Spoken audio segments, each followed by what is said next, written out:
नमस्कार, आपके साथ मैं हूं साक्षी जोशी। देश में प्रचंड गर्मी पड़ रही है, मैदान धधकते अंगारों में बदल चुके हैं, तो चीन से लगी सरहद पर भी तनाव है, बहुत तनाव। लद्दाख में भारतीय और चीनी फौज आमने सामने हैं।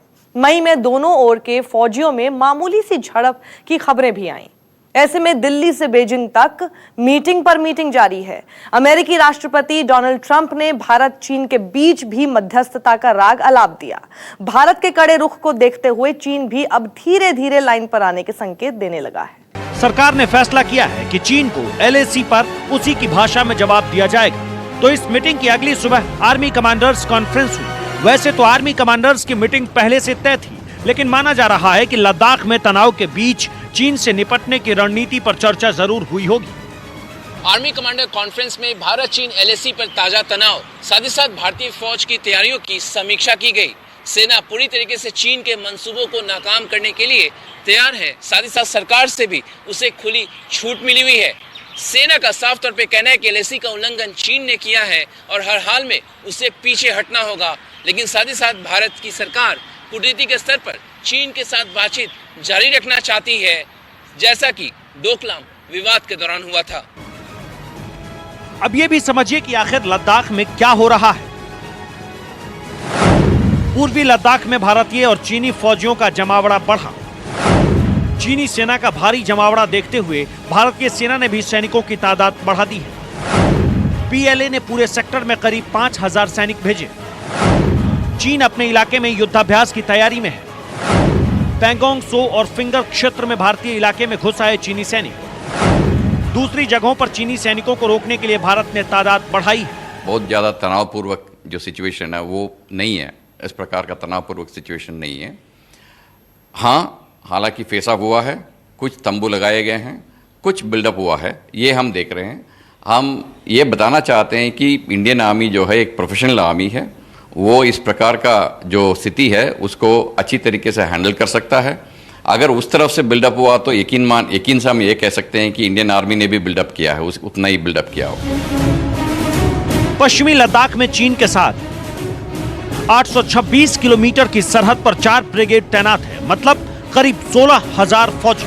फिंगर 4 सेक्टर में सबसे ज्यादा तनाव।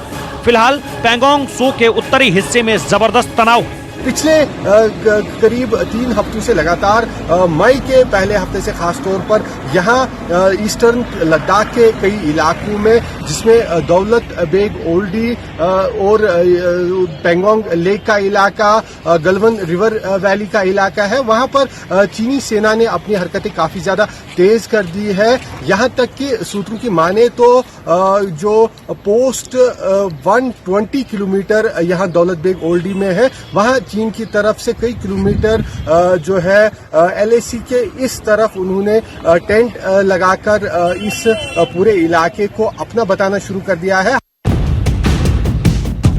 भारत की रणनीति है कि चीन को उसी की भाषा में जवाब दिया जाएगा, मतलब चीन सरहद पर जितने फौजी आगे बढ़ाएगा, जवाब में उतने ही फौजी भारत भी तैनात करेगा, बिल्कुल डोकलाम की तरह।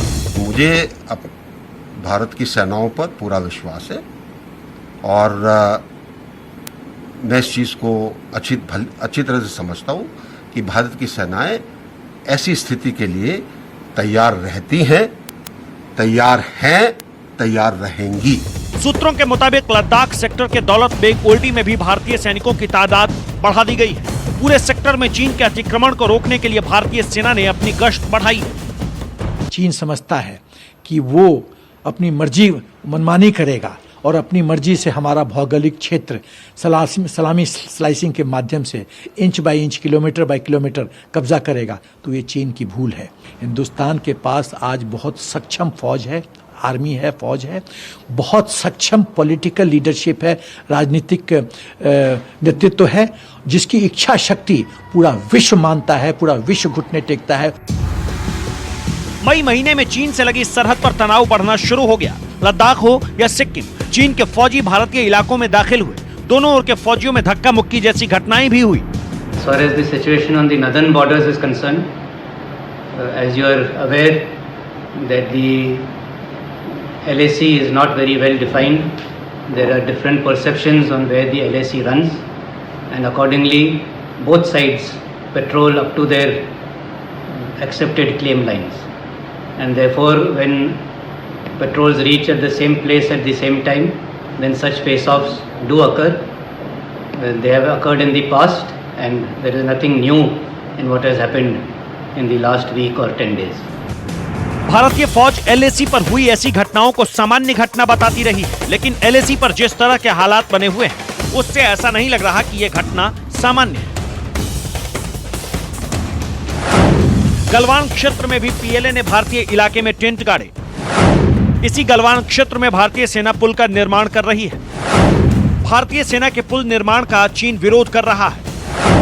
दौलत बेग ओल्डी सेक्टर में भारत सड़क बना रहा है। एक हवाई पट्टी के निर्माण की तैयारी भी कर रहा है। तनाव कम करने के लिए भारत और चीन के ब्रिगेड कमांडर एक दूसरे के संपर्क में हैं। सूत्रों के मुताबिक भारत पाकिस्तान के बीच ब्रिगेड कमांडर स्तर पर 6 दौर की बातचीत हो चुकी है। राजनीतिक, राजनयिक, कूटनीतिक और सैन्य हर स्तर पर बातचीत जारी है, एक ऐसा रास्ता निकालने की जो दोनों देशों को मंजूर हो। श्रीनगर से आसिफ सुहाफ के साथ मनीष कुमार, दिल्ली, न्यूज़ 24। अब सवाल उठता है कि चीन इतना बौखलाया हुआ क्यों है? आखिर चालबाज चीन के दिमाग में कौन सी खुराफात चल रही है?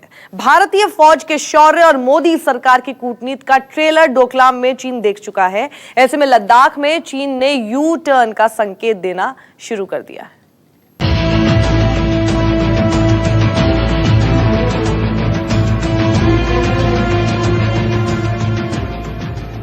मंगलवार को ये लग रहा था कि लद्दाख में भारत और चीनी सेनाओं के बीच जो तनाव है वो लगातार बढ़ता जा रहा है, लेकिन 24 घंटे बाद इस तरह के हालात नहीं लग रहे हैं।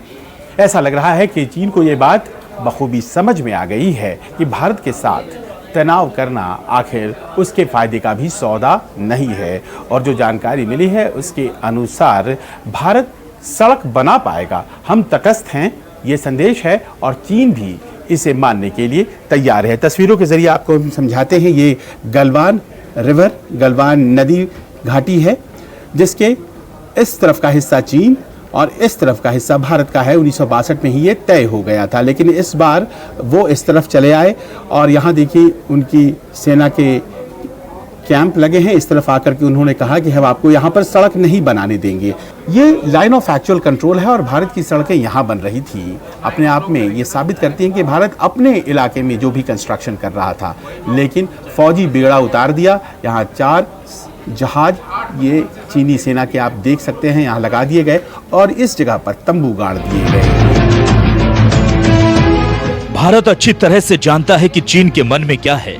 लद्दाख से लेकर अरुणाचल तक 3488 किलोमीटर लंबी लाइन ऑफ एक्चुअल कंट्रोल पर किस किस तरह की साजिश कर सकता है और कर रहा है। ऐसे में हिंदुस्तान चालबाज चीन को कई तरह से सबक सिखा सकता है।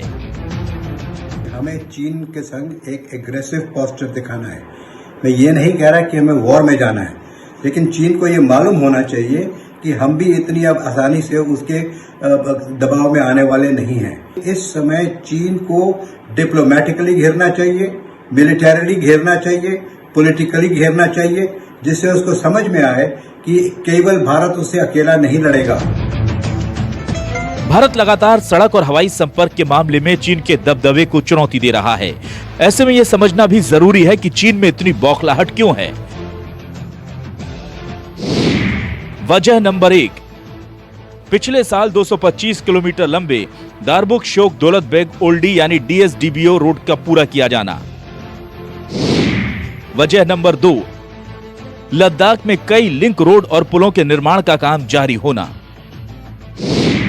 वजह नंबर 3, DSDBO रोड पर बने 37 पुल, देपसिंग और गलवान घाटी में आसान हुई पहुंच। वजह नंबर 4, दिसंबर 2022 तक बॉर्डर रोड ऑर्गेनाइजेशन यानी BRO के जिम्मे आई 61 सड़कों को पूरा करने का लक्ष्य। वजह नंबर 5, फॉरवर्ड एयरबेस को मजबूत करने की दिशा में बड़ी पहल। भारत ने पूर्वी लद्दाख के न्योमा, DBO और फक्शे के साथ साथ अरुणाचल के पासीघाट, मेचुका, वेलोंग, तुतिंग, ओलोंग, जीरो में पुराने एडवांस लैंडिंग ग्राउंड्स को न सिर्फ फिर से चालू किया है बल्कि अपग्रेड भी किया है। जिससे इन इलाकों में अब C-17 ग्लोब मास्टर जैसे एयरक्राफ्ट भी लैंड करने लगे हैं। इससे जरूरत पड़ने पर भारत LAC पर तेजी से सैनिक और सैन्य साजो सामान पहुंचा सकता है। सरहद पर संप्रभु राष्ट्र की तरह भारत भी तैयारियां कर रहा है। इसी से चीन का ब्लड प्रेशर बढ़ गया है। भारत चीन के बीच लद्दाख में तनाव के बीच अमेरिकी राष्ट्रपति डोनाल्ड ट्रंप ने बिना शर्त मध्यस्थता की पेशकश कर दी है। हमने भारत और चीन को बताया है कि अमेरिका दोनों के बीच उबलते सीमा विवाद में मध्यस्थता करने या फैसला करने के लिए तैयार है, इच्छुक है और योग्य भी है। राष्ट्रपति ट्रंप पहले भी कश्मीर मुद्दे पर भारत और पाकिस्तान के बीच मध्यस्थता की पेशकश कर चुके हैं।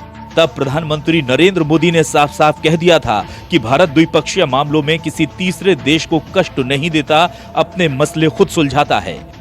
इस बीच चीन ने भी सरहद पर तनाव कम होने के संकेत दे दिए। भारत में चीन के राजदूत सुन विडोंग ने कह दिया, कोरोना बड़ा खतरा है। Make contributions in various fields and promote win-win cooperation between China and India. And third, strengthen people-to-people and cultural exchanges and dialogues among civilizations. Constantly broaden your horizons, enhance mutual learning, mutual understanding, and mutual trust. These are the words that I would like to share with our Indian young friends. Bharat में चीन के राजदूत 2017 में भी डोकलाम में भारतीय और चीन के बीच तनातनी बढ़ी थी। करीब 70-80 दिनों तक दोनों के फौजी आमने सामने रहे। बाद में चीन को पीछे हटना पड़ा। आज की तारीख में कोरोना वायरस पर चीन दुनिया में अलग थलग पड़ चुका है। ऐसे में बीजिंग में बैठे हुक्मरानों को भी समझ में आ गया है कि नया विवाद बढ़ाने में नफा कम और नुकसान ज्यादा है। श्रीनगर से आसिफ सुहाब के साथ संजीव त्रिवेदी, दिल्ली, न्यूज़ 24।